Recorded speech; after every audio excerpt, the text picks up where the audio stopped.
Hey, hello everyone, this is Tariq Ahmed Joan and welcome to back another brand new video. Guys, আপনারা যারা mobile দিয়ে অ্যাপের icon অথবা logo পরিবর্তন করার কথা ভাবছেন কিন্তু কিভাবে করবেন তা জানেন না অথবা করতে পারছেন না, তাদেরকে কথা দিচ্ছি এই ভিডিওটি শুরু থেকে শেষ পর্যন্ত দেখার পর আপনিও পারবেন। এই ভিডিওতে অ্যাপ আইকন অথবা লোগো পরিবর্তন করার ফুল প্রসেসটি আমি দেখিয়ে দিয়েছি, তাই না টেনে সম্পূর্ণ ভিডিওটি কন্টিনিউ করতে থাকুন।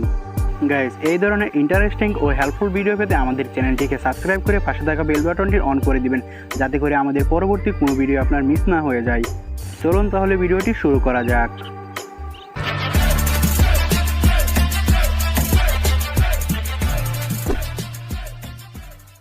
অ্যাপ আইকন অথবা লোগো পরিবর্তন করার জন্য আমাদের দুটি অ্যাপের প্রয়োজন হবে। একটি হচ্ছে Pixellab আর অন্যটি হচ্ছে অ্যাপিকে এডিটর প্রো প্লাস। Pixellab অ্যাপটি আপনারা গুগল প্লে স্টোরে পেয়ে যাবেন, তবে আপনাদের সুবিধার্থে ভিডিও ডিসক্রিপশন বক্সেও দেওয়া থাকবে। অ্যাপিকে এডিটর প্রো প্লাস এই অ্যাপটির Google drive link video description বক্সে দেওয়া থাকবে, তবে সেটি পাসওয়ার্ড প্রটেক্টেড থাকবে। পাসওয়ার্ড পেতে হলে আপনার শেষ পর্যন্ত ভিডিওটি দেখতে হবে, কারণ ভিডিওতে 6 সংখ্যার পাসওয়ার্ড পেয়ে যাবেন, সেগুলো দিয়ে সাবমিট করে আপনার অ্যাপটি ওপেন করতে হবে। চলুন এবার মোবাইল স্ক্রিনে যাওয়া যাক। মোবাইল স্ক্রিনে আসার পর আমরা চলে যাব Pixellab অ্যাপে, কারণ Pixellab অ্যাপের মাধ্যমে আমাদের লোগো তৈরি করে নিতে হবে। এই ভিডিওতে দুইটি অ্যাপের আইকন পরিবর্তন করে আমি আপনাদেরকে দেখাবো। গাইস, গুগল প্লে স্টোর থেকে আপনারা যে অ্যাপটি ইনস্টল করবেন সেটিকে ডিফল্ট অবস্থায় পেয়ে যাবেন।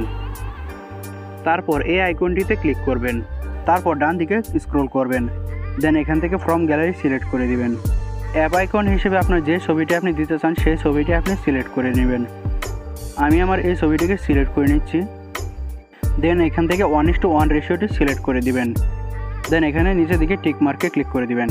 আমি এই ছবিটিকে আর পরিবর্তন করছি না, আমি এটিকে আমার অ্যাপ আইকন হিসেবে সেভ করব। এই জন্য উপরে সেভ আইকনটিতে ক্লিক করুন, এখান থেকে সেভ এজ ইমেজে ক্লিক করুন। দেন এখান থেকে যদি আপনার কোনো জেপিজি সিলেক্ট করা থাকে তাহলে এখান থেকে চেঞ্জ করে পিএনজি সিলেক্ট করে দিবেন। দেন এখান থেকে সেভ টু গ্যালারিতে সিলেক্ট করে দিবেন। এবার স্ন্যাপশিটের জন্য আমরা একটি লোগো তৈরি করব, এই জন্য কালার চেঞ্জ করে নেব এটির। এই জন্য ডান দিকে স্ক্রল করে আমরা কালারে চলে গিয়ে এখান থেকে একটি কালার চুজ করে নেব। দেন টিক মার্কে ক্লিক করে দিব। এবার এখান থেকে আমরা টেক্সট অ্যাড করে দিব। আপনি আপনার পছন্দ মতো টেক্সট অ্যাড করে দিন। আমি স্ন্যাপশিটের জন্য এস টেক্সটই অ্যাড করে দিচ্ছি। আর এটির সাইজ বড় করে নিতে হবে, আপনারা আপনার পছন্দ মতো সাইজ দিয়ে দিবেন। এবার আমি এটির ফন্ট চেঞ্জ করে নেব, এই জন্য ডান দিকে স্ক্রল করে ফন্টে চলে যাব। আপনারা আপনার পছন্দ মতো ফন্ট চেঞ্জ করে নিতে পারেন। ফন্ট চেঞ্জ করা হয়ে গেলে ওকেতে ক্লিক করুন। এটিকে আমরা ফটোর মাঝ বরাবর রেখে দিচ্ছি। এবার এটিকে সেভ করার জন্য পূর্বের মতো উপরে সেভ আইকনটিতে ক্লিক করুন। দেন এখান থেকে সেভ এজ ইমেজে ক্লিক করুন। দেন এখান থেকে জেপিজি সিলেক্ট করা থাকলে এটিকে পিএনজি সিলেক্ট করে দিয়ে সেভ টু গ্যালারিতে ক্লিক করুন। ব্যাস, আমাদের লোগো তৈরি করা শেষ। এবার আমরা চলে যাব অ্যাপিকে এডিটর প্রো প্লাস অ্যাপে। অ্যাপটিকে ওপেন করার পর এরকম একটি ইন্টারফেস আসবে। দেন এখান থেকে সিলেক্ট অ্যাপিকে ফ্রম অ্যাপে ক্লিক করুন।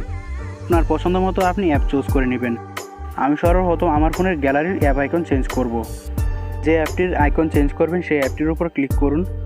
দেন এখান থেকে কমন এডিটে ক্লিক করে দিন। আপনি যদি চান এখান থেকে আপনার অ্যাপের নামও চেঞ্জ করতে পারবেন, তবে আমি অ্যাপের আইকনটি চেঞ্জ করে দেখাচ্ছি। এর জন্য উপরে অ্যাপ আইকনটিতে ক্লিক করব। দেন এখান থেকে আমার ফোনের ফোল্ডার ওপেন হয়ে যাবে। আমি এখান থেকে সরাসরি আমার ফোনের Pixellab ফোল্ডারটি ওপেন করে নিয়েছি। যেহেতু Pixellab এর মাধ্যমে আমরা এই লোগোটি ক্রিয়েট করেছি, তাই আপনারাও আপনার ফোনের Pixellab ফোল্ডারটি ওপেন করে নেবেন। দেন আপনার ইমেজটি যেখানে আছে সেখান থেকে খুঁজে নেবেন।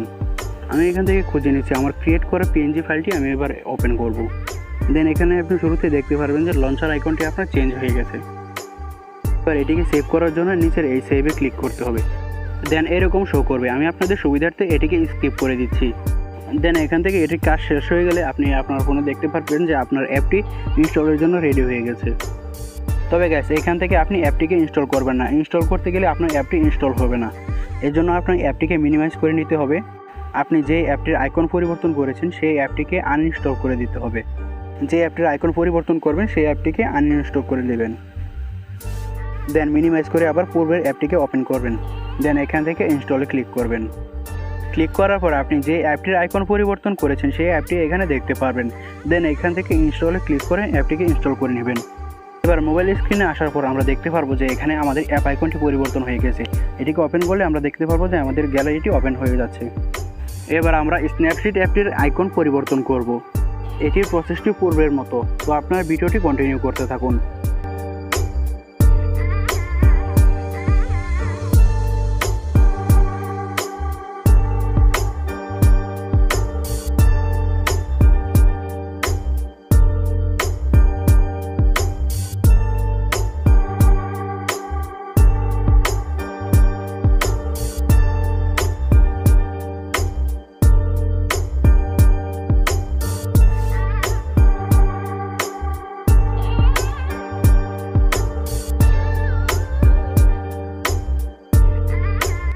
গাইজ দেখতেই পাচ্ছেন যে আমাদের স্ন্যাপশিট অ্যাপটির আইকন পরিবর্তন হয়ে গেছে। এই ছিল আমাদের আজকের ভিডিও। দেখা হবে পরবর্তী ভিডিওতে নতুন কোনো টপিক নিয়ে।